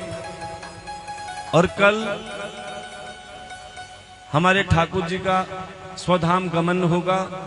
ठाकुर जी अपने धाम को प्रस्थान करेंगे और उसके बाद जो आप प्रेम से 7 दिन कथा सुन रहे हो, कहते हैं व्यासाय विष्णु रूपाय, तुम्हारे द्वार पे कोई संत महात्मा ब्राह्मण बहन और बेटी आती हैं, तो प्यारे जब उनको विदा किया जाता है तो मान सम्मान के साथ विदा किया जाता है। अगर आपको आपके बेटे की भाषा समझ में आई, किस किस को समझ में आई? अगर आपको भाषा समझ में आई, कथा में आनंद आया, अगर कथा में आपको थोड़ा भी ज्ञान प्राप्त हुआ, तो कल आपके बेटे, आपके भाई और इसी ब्राह्मण की भी विदाई है जो व्यासपीठ पे आसीन है। कि कोई घर में अनुष्ठान किया जाता है, यज्ञ किया जाता है, जब तक उसकी दक्षिणा नहीं दी जाती तब तक वो यज्ञ संपन्न नहीं माना जाता। तो आप सभी ने ये 7 दिन महान यज्ञ में आए हैं और कल उन्हीं व्यास जी की भी विदाई है। जैसा आपको लगता है कि आपके भाई, आपके बेटे इस लायक हैं, तो आपने मान सम्मान के साथ में कल व्यास जी को विदा करना है, संपूर्ण दक्षिणा प्रदान करते हुए। तो कहते हैं कि दान कैसा होना चाहिए कि दान देने वालों को लगे कि मैंने कुछ नहीं दिया और दान लेने वालों को लगे कि मुझे बहुत कुछ मिल गया। तो प्यारे, दान लेने वाला भी सफल हो जाता है और दान देने वाला भी सफल हो जाता है। आइए अब हम चलते हैं। कुछ हमारे दान दाताओं ने कन्यादान स्वरूप में सेवा दी है। एक बार जोरदार तालियों का स्वागत करेंगे।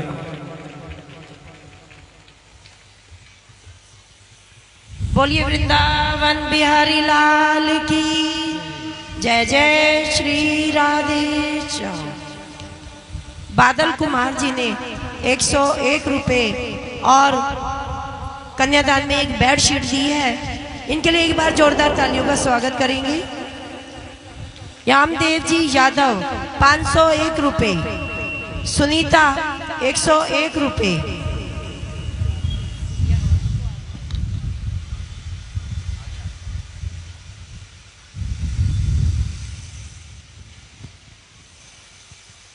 एक गुप्त दान आया है 101 रुपए। देखिए तालियों की सेवा करते रहिए। एक और गुप्त दान है 101 रुपए। एक और गुप्त दान है 200 रुपए। और चंद्र आंटी जी ने 200 रुपए, 201 रुपए। इनके लिए भी एक बार जोरदार तालियों का स्वागत करेंगे। एक गुप्त दान है 500 रुपए। अशोक जी ने 111 रुपए। लक्की राज बच्चे ने 100 रुपए। एक गुप्त दान है 100 रुपए। एक और गुप्त दान है 101 रुपए और एक गुप्त दान है 51 रुपए। इन सब के लिए एक बार जोरदार तालियां। परमात्मा इन सब के भंडारे भरपूर रखे। और जो कोई भी देखिए माँ अम्बा का आगमन होने जा रहा है और ठाकुर जी की बारात भी आने वाली है। तो जो कोई भी माँ अम्बा रुक्मिणी के कन्यादान प्रदान करना चाहे यहाँ आके अभी लिखवा सकते हैं। उसके बाद आगे को कथा को आगे बढ़ाते हैं। जय जय श्री राधे श्याम। देखो पहले माँ अम्बा रुक्मिणी आएंगी, उसके बाद हमारे ठाकुर जी के साथ में वही बाराती जाएंगे जो नाचते गाते आए। ऐसा मत करना कि जैसे नरेंद्र मोदी जी ने नोटबंदी की थी सबका चेहरा उतर गया। बाराती नाचते गाते हंसते खेलते अच्छे लगते हैं। तो प्यारे कन्हैया ने सुदर्शन और शंखचूर का उद्धार किया, अरिष्टासुर व्यामासुर का उद्धार किया। अब कंस ने अक्रूर जी को भेजा, अक्रूर जी अब आप जाओ, साम दाम दंड भेद से कन्हैया को मथुरा लेकर आओ। अब अक्रूर जी जैसे ही अपना रथ लेकर नंद बाबा के यहां गए, बाबा मैं अक्रूर मथुरा नगरी से, मुझे मथुरा नरेश कंस ने भेजा है। क्योंकि कंस महाराज ने ऐसी प्रतियोगिता रखी है जिसमें बड़े बड़े राजा महाराजा को निमंत्रण दिया, लेकिन ये मेरा सौभाग्य है कि कन्हैया को लेने के लिए मुझे स्वयं भेजा। जैसे तैसे नंद बाबा ने हामी भरी, नंद बाबा ने यशोदा मैया को समझाया। अब श्याम और बलराम अक्रूर जी के रथ में बैठ गए, ध्यान देना, मथुरा जाने के लिए। जैसे ही रथ चलने लगा, सामने गोप गोपियां ग्वाल बाल सभी के सभी रथ के आगे आ गए। अरे कन्हैया, अभी हमने तुम्हें जी भर के देखा भी नहीं, जी भर के बात भी नहीं की, और तुम हमें छोड़ के जा रहे हो। हम तुम्हें नहीं जाने देंगे। अरे कुछ गोपियां तो इतनी पागल हो गई थी, इतनी दीवानी हो गई थी, रथ के आगे ही लेट गई कि कन्हैया जीते जी तो हम तुम्हें नहीं जाने देंगे। हाँ, हमारे शरीर के ऊपर से रथ ले जाओ, फिर भले चले जाना। अब गोपियां रथ के आगे लेट गई। कन्हैया ने सोचा कि जिस काम के लिए मेरा आगमन हुआ है, ये गोपियां प्रेम के कारण मेरे कार्य में व्यवधान डाल रही हैं। तभी कन्हैया ने अपना विराट रूप गोपियों को दिखाया और कहा, यदा यदा हि धर्मस्य ग्लानिर्भवति भारत अभ्युत्थानं धर्मस्य तदात्मानं सृजाम्यहम् परित्राणाय साधूनां विनाशाय च दुष्कृतां धर्म संस्थापनार्थाय संभवामि युगे युगे युगे।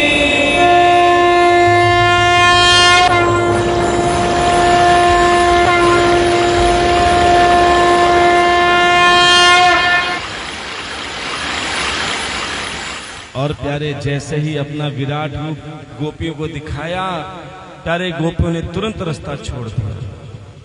क्योंकि सच्चा प्रेमी कौन होता है जो अपने प्रेमी को स्वतंत्र छोड़ दे। अब प्यारे कन्हैया और बलराम अक्रूर जी के रथ में बैठ के मथुरा गए। जैसे ही मथुरा पहुंचे, अक्रूर जी से कहा कि अक्रूर जी अब आप रथ लेके जाओ, हम पैदल पैदल आएंगे। प्यारे जैसे ही पैदल पैदल आ रहे थे, क्या देखा, सामने एक बूढ़ी मैया झुकी झुकी आ रही थी, जिसे सब कोई कुबड़ी कहता था, कोई कुब्जा कहता था। कन्हैया ने देखा, अरे चाची कहां जा रही हो? वो कुब्जा कहने लगी, लाला मैं मथुरा नरेश कंस के पास जा रही हूं। क्यों? क्योंकि मैं उन्हें चंदन का तिलक जो लगाती हूं, बड़े थोड़ा तिलक मुझे भी लगा दो। कुबड़ी ने कहा, लल्ला लगाए तो देऊं, लेकिन कैसे लगाऊं, मुंह से तो ढंग से खड़ा ही ना होया जाए। बोले चिंता मत कर। कन्हैया ने अपने पैर का अंगूठा कुबड़ी के पैर पे रखा और जैसे उंगली से थोड़ी उठाई, प्यारे कुबड़ी की चंदन जैसी काया हो गई। बोले वृंदावन बिहारी लाल की। और जैसे ही कन्हैया कंस की सभा में पहुंचे, आहा, कंस ने पूरी तैयारी करके रखी थी। क्या तैयारी की थी? सबसे पहले एक पागल हाथी को खड़ा करके रखा था, जिसका नाम था कुबलिया पीड़, जिसके सामने कोई भी आता था वो हाथी पैर उठा के उसका दबा के मार देता था। लेकिन जैसे ही कन्हैया ने प्रवेश किया, उस पागल हाथी ने अपने पैर नहीं उठाए, प्यारे सूंड से एक माला ली और मेरे ठाकुर के गले में डाल दी।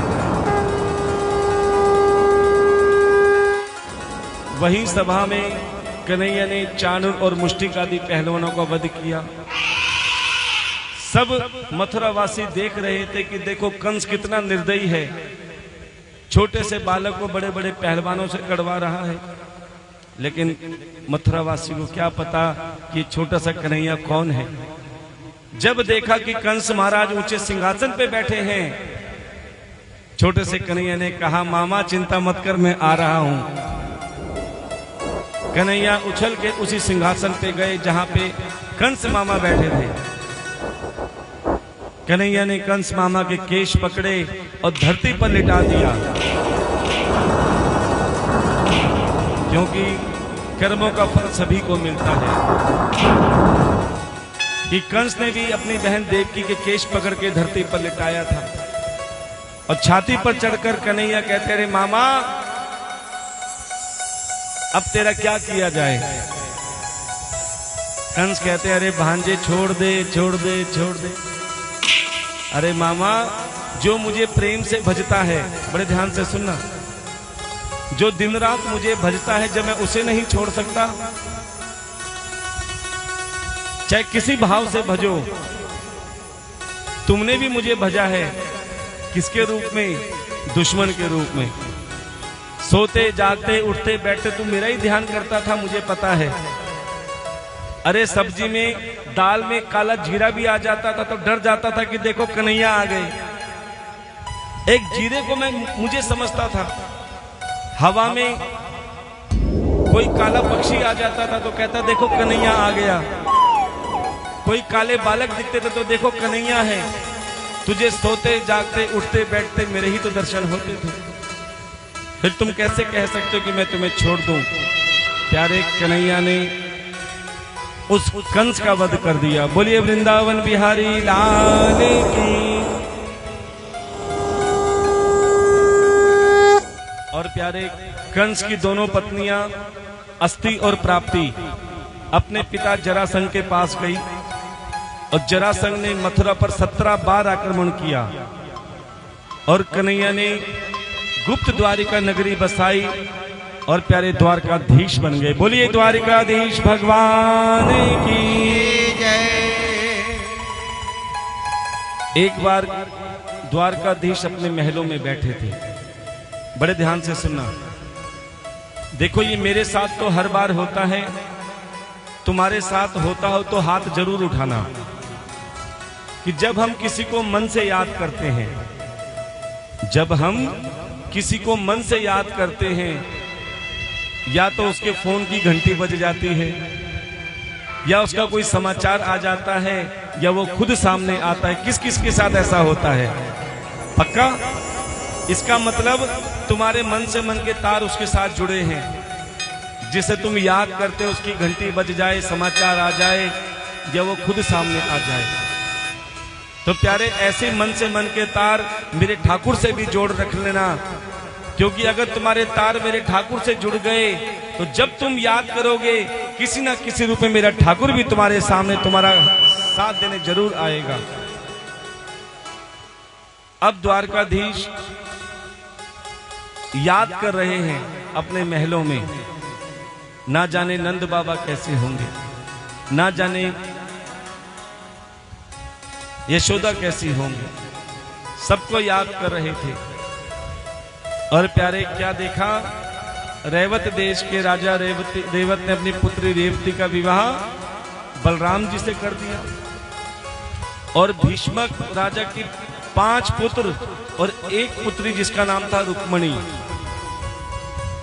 जिन्होंने अभी तक कन्हैया को देखा भी नहीं था, केवल उनकी लीलाओं की चर्चा सुनकर। देखो, ये महारास पंचाध्याय है जिसमें श्रवण का महत्व बताया जाता है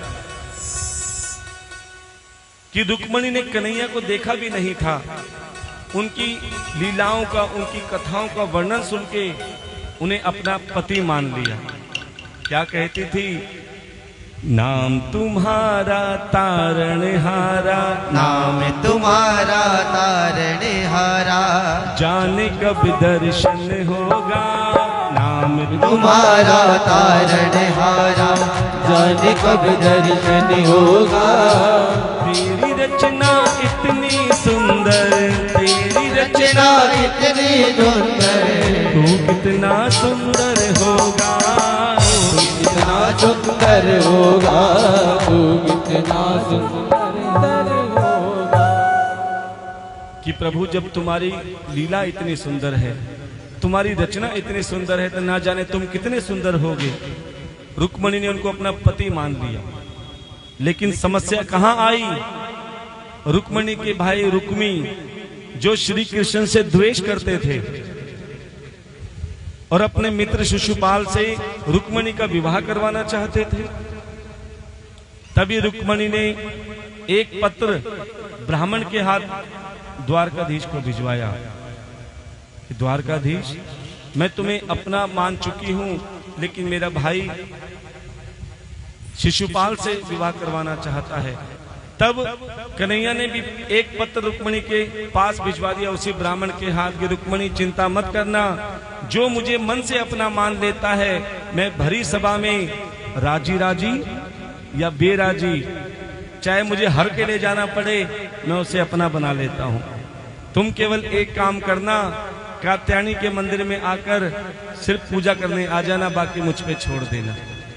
अब सभी ने मां अंबा रुक्मणी का स्वागत करना है। आजा मां एक बार मेरे घर आजा मां, आजा मां एक बार मेरे घर आजा मां, आजा मां एक बार मेरे घर आजा मां, आजा मां एक बार मेरे घर आजा मां। मैया जी देखो आई है कर सोला श्रृंगार, मैया जी देखो आई है कर सोला श्रृंगार, श्रृंगार। मैया जी देखो आई है कर 16 श्रृंगार। मैया जी देखो आई है कर 16 श्रृंगार।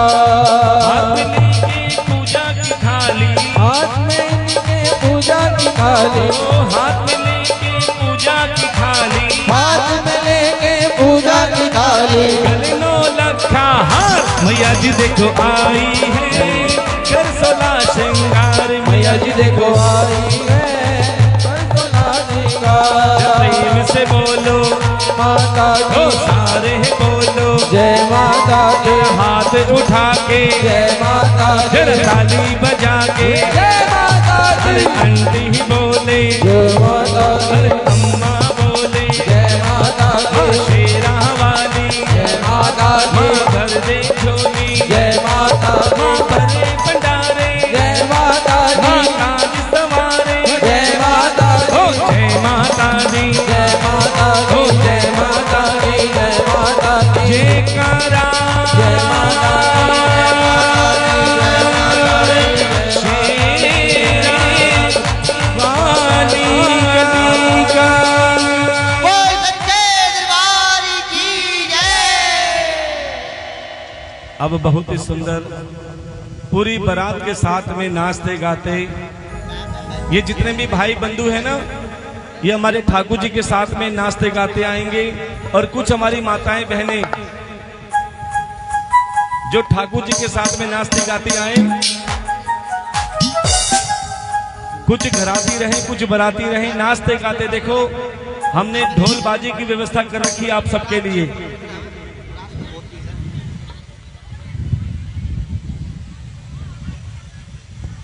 इतना सुंदर विवाह आपकी जहांगीरपुरी श्री जगत नारायण जी के परिवार वालों ने ये श्रीमद् भागवत कथा का महान यज्ञ कराया है, जिसमें आप सभी इस भागवत कथा के अमृत रस में डूब रहे हैं, गोते लगा रहे हैं और सभी इस विवाह में सम्मिलित होंगे। नाचते गाते आएंगे।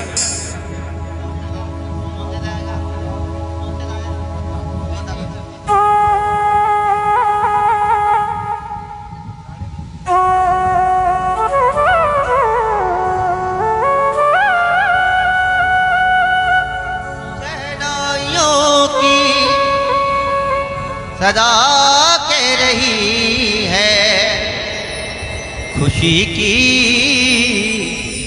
मुबारक घड़ी आ गई है।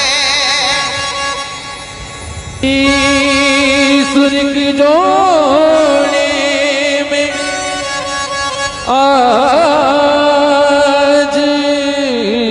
मैया सभी के दिलों में खुशी छा रही है।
कमली वाला मेरा यार है, मेरे मन का मोहन तो दिलदार है। ओ काली कमली वाला मेरा यार है, मेरे मन का मोहन तो दिलदार है। काली कमली वाला मेरा यार है, मेरे मन का मोहन तो दिलदार है। ओ काली कमली वाला मेरा यार है, मेरे मन का मोहन तो दिलदार है। अभी रुक जाओ, जो काम मेरे ठाकुर जी करने के लिए उसे करने दो, जरा बीच में रास्ता छोड़ दो, बीच में रास्ता छोड़ दो। ठाकुर जी आए, रुक्मणी जी का हाथ पकड़ा, अरे बीच में रास्ता छोड़ दो, छोड़ दो बीच में। रुक्मणी जी का हाथ पकड़ा और भगा कर ले गए। ठाकुर जी वापस भी आ जाओगे, सच में ले जाओ। दूल्हा बने हैं नंद लाला की जोड़ी का जवाब नहीं। हाँ दूल्हा बने हैं नंद लाला की जोड़ी का जवाब नहीं। दूल्हा बने हैं नंद लाला की जोड़ी का जवाब नहीं। दूल्हा बने हैं नंद लाला की जोड़ी का जवाब नहीं। जोड़ी का जवाब नहीं, जोड़ी का जवाब नहीं, जोड़ी का जवाब नहीं, जोड़ी का जवाब नहीं। दूल्हा बने हैं नंद लाला की जोड़ी का जवाब नहीं। दूल्हा बने हैं नंद लाला की जोड़ी का जवाब नहीं।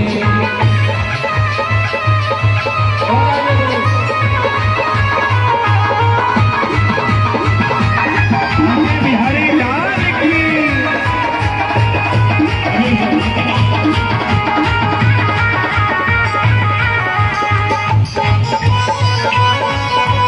अच्छा एक बात बताओ, ये बारात कहाँ आई है?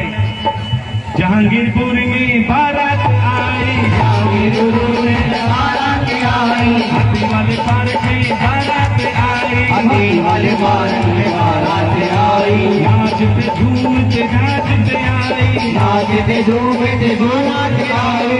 सबने खुशियाँ मनाई, जोड़ी का जवाब नहीं। हाँ खुशियाँ मनाई, जोड़ी का जवाब नहीं। अच्छा एक सेकंड, हमारे पीछे भाई बंधु ऐसा लग रहा है जैसे स्टार प्लस देख रही है, ऐसा लग रहा है जैसे स्टार। जरा हाथ उठाएंगे, क्या कहेंगे? आज विवाह हुआ मेरे गाना का, आज विवाह हुआ मेरे गाना का, आज विवाह हुआ मेरे गाना का, आज विवाह हुआ मेरे गाना का। आज कृपा हुई मेरे श्यामा की, आज कृपा हुई मेरे श्यामा की। आज नहीं नाचोगे तो फिर कभी नाचोगे, आज नहीं नाचोगे तो फिर कभी नाचोगे, आज नहीं नाचोगे तो फिर कभी नाचोगे, आज नहीं नाचोगे तो फिर कभी नाचोगे। वो सारा परिवार तेरा एहसानमंद है, सारा परिवार तेरा एहसानमंद है, सारा परिवार तेरा एहसानमंद है, सारा परिवार तेरा एहसानमंद है। आनंद ही आनंद है, आनंद ही आनंद है, हम नाचेंगे सबको नचाएंगे, हम नाचेंगे सबको नचाएंगे। खुशियाँ ही खुशियाँ लुटाएंगे, खुशियाँ ही खुशियाँ लुटाएंगे। वो आज नहीं नाचोगे तो फिर कभी नाचोगे, आज नहीं नाचोगे तो फिर कभी नाचोगे। मेरे प्यार से बढ़ के मन में ये कोई सौगात नहीं, मेरे प्यार से बढ़ के मन में ये कोई सौगात नहीं। मैं तेरी ये नचाई,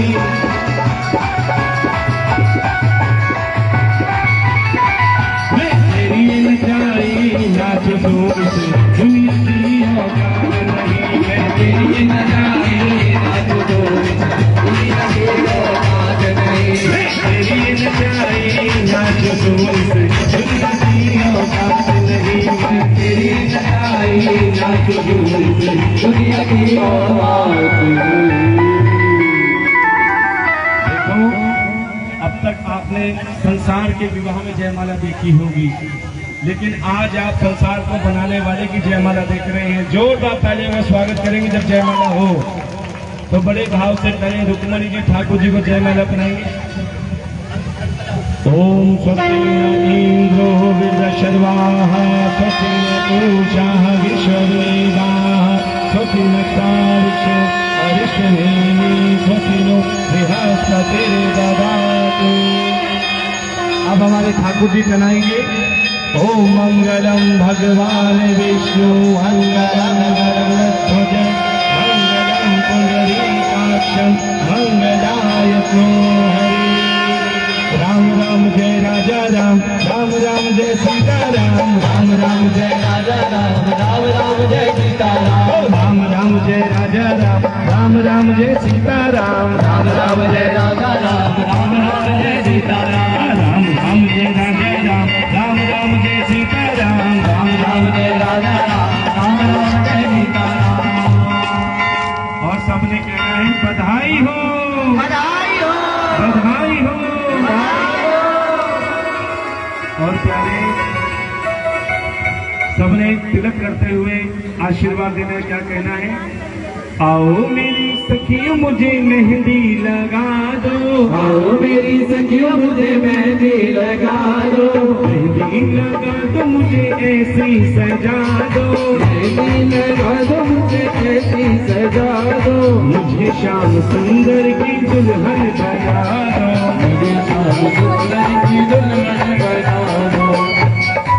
151 रुपये एक गुप्त कन्यादान आया है, 101 रुपये एक और गुप्त कन्यादान आया है। आओ मेरी सखियों मुझे मेहंदी लगा दो, आओ मेरी सखियों मुझे मेहंदी लगा दो, मेहंदी लगा दो मुझे ऐसी सजा दो, मेहंदी लगा दो मुझे ऐसी सजा दो, मुझे श्याम सुंदर की दुल्हन बना दो, मुझे श्याम सुंदर की दुल्हन बना दो, मुझे श्याम सुंदर की दुल्हन बना दो, मुझे श्याम सुंदर की दुल्हन बना दो।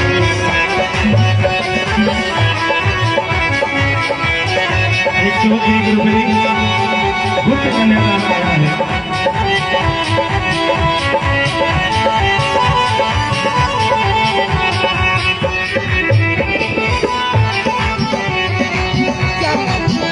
₹51 एक और गुप्त कन्यादान आया है।